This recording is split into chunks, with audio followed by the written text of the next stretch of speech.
तर रामराम मंडळी, दर आठवड्यात निघणाऱ्या टीआरपीच्या शर्यतीमध्ये कोणती मालिका अव्वल स्थानावर असेल याकडे सर्व प्रेक्षकांचे लक्ष असते.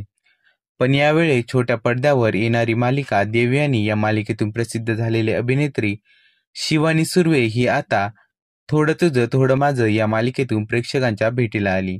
आणि येताच पहिल्या आठवड्यात शिवानीच्या मालिकेने टीआरपीच्या शर्यतीत पहिले स्थान पटकावले आणि दरवेळेस पहिले स्थान पटकावणारी मालिका म्हणजेच ठरलं तर मग ही मालिका दुसऱ्या स्थानावर आली.